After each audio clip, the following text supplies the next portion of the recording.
growing up, I've used a couple different methods for counting time signatures. There's a method I was quite fond of called the block method, where you, if you were, for example, if you were to take a measure like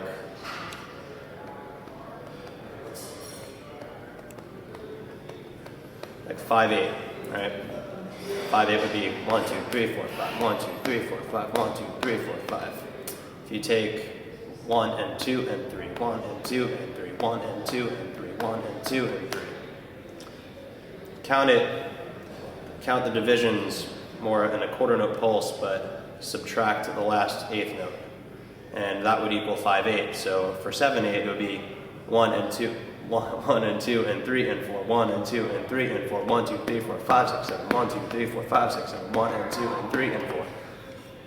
And that's just some basic ways to get familiar with different time signatures. And I mean, to be completely honest, I know there's a lot of time changes in Dillinger Escape Plan's music, and I get asked the question quite frequently about how I count those time signatures.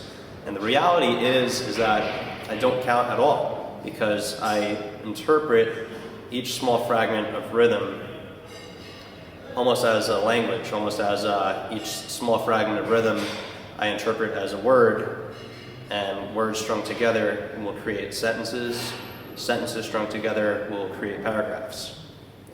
So something like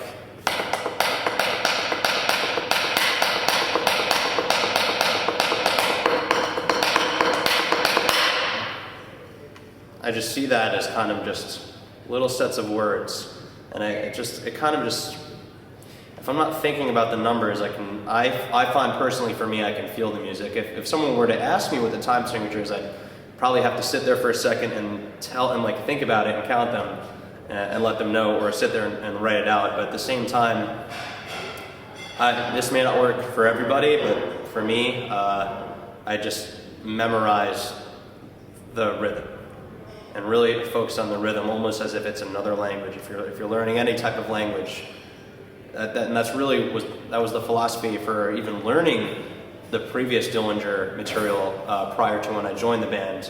There was almost a vocabulary, which was really pioneered by Chris Penny and Ben Wyman.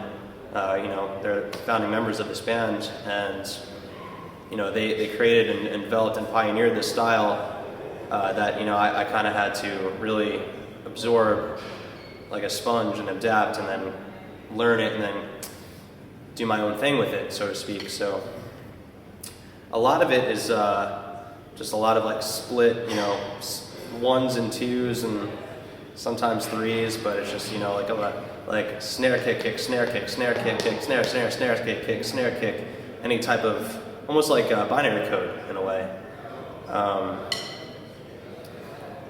But yeah, I mean, like I said, just like anyone who learns a prayer, learns a new language, learns a poem and can memorize it by heart, that's really how I interpreted these time signatures and time changes.